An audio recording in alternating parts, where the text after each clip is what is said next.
So happy Taco Tuesday, everyone. Um, yeah, again, staying pretty much unplugged for the most part, and finding that that is much more conducive to my creative flow. And sticking with my Sinclair method, which is working wonderful for me again.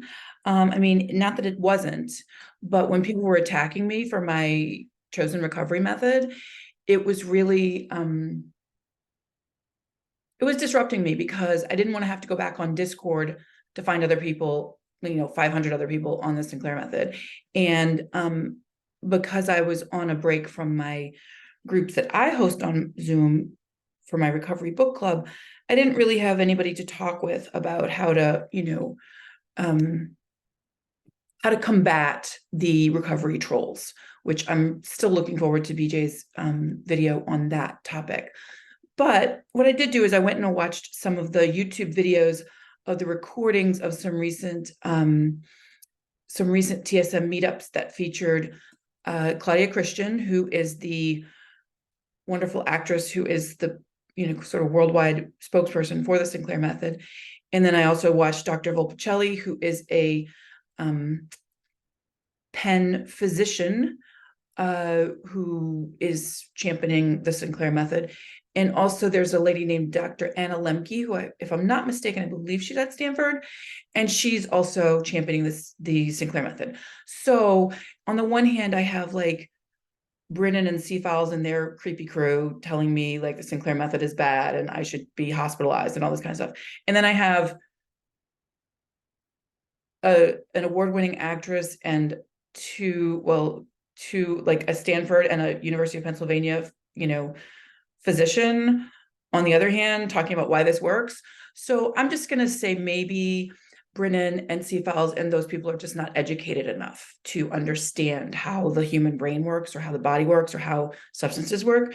But as for substances, today, my morning beverage of choice, it's a little scary. If you're diabetic, don't even go anywhere near this, but it's Monster, it's Monster Mango Loco, which I like on a Taco Tuesday for some reason. It's got way too much sugar and way too much caffeine.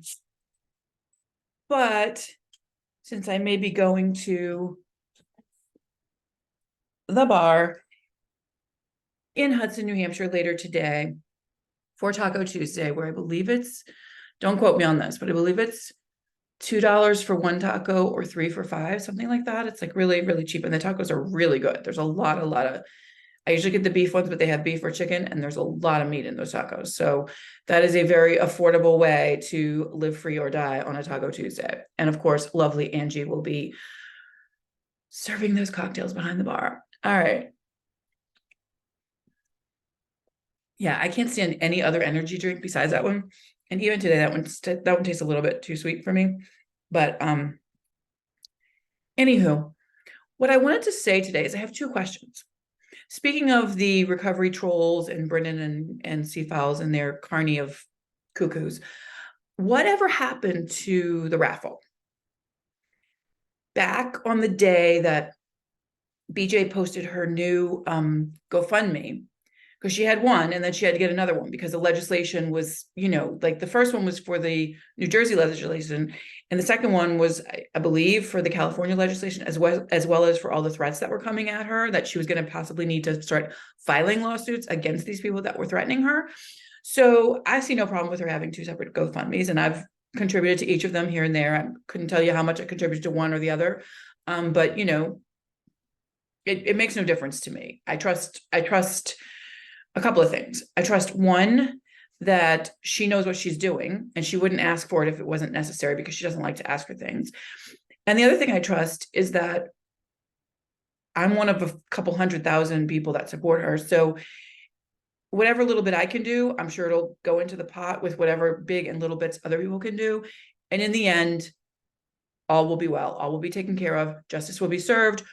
If she gets reimbursed down the line, that's great. She can probably use that for something else.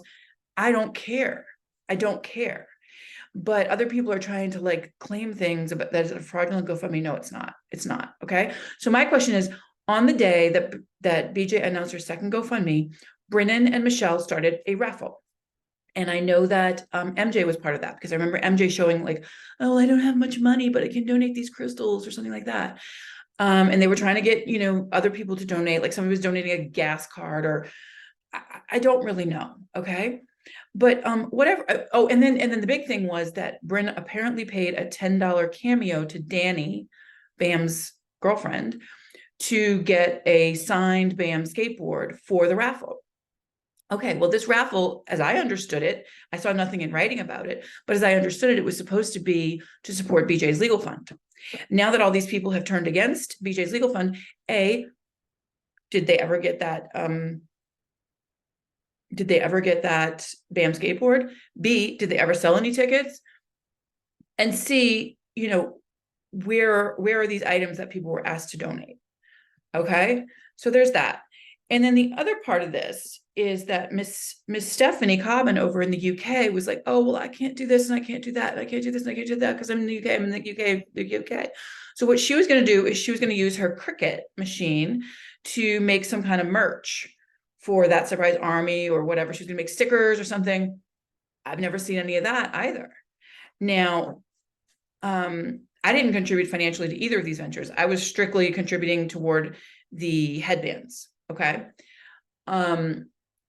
But I know other people were asked to purchase or contribute or both for these other efforts. And so that would be one question I have is whatever happened with Brinnon and Michelle's raffle and Stephanie's merch?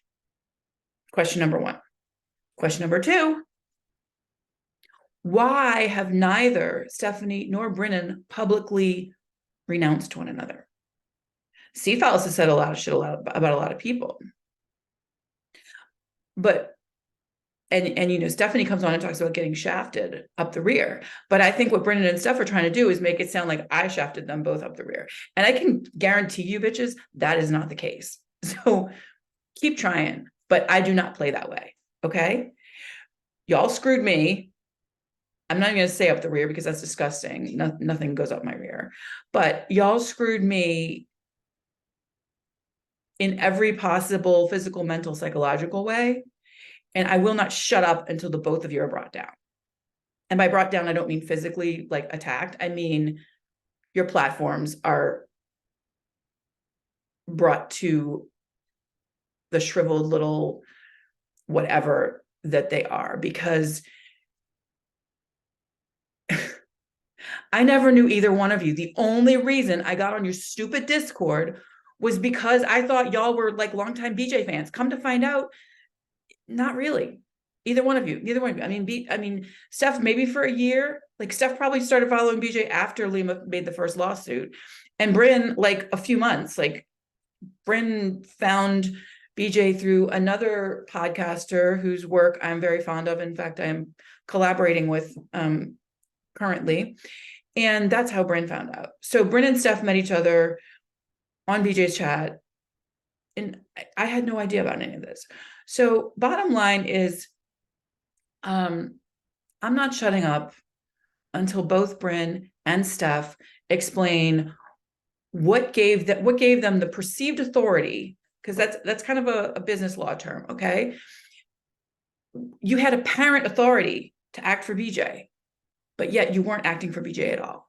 So why don't you look up? I know neither one of you are law ladies. I know I'm the law lady, even though I only have barely any legal education. But what gave you, Stephanie Cobban, and you, Brinnon Layton, apparent authority to raise funds for BJ's legal fund and then to do nothing with it? Just look up apparent authority, and then we'll discuss. Put your questions in the comments. All right. Have a happy Taco Tuesday, everybody. And if you're going to have tequila, please have your Naltrexone an hour before. Thanks. Bye.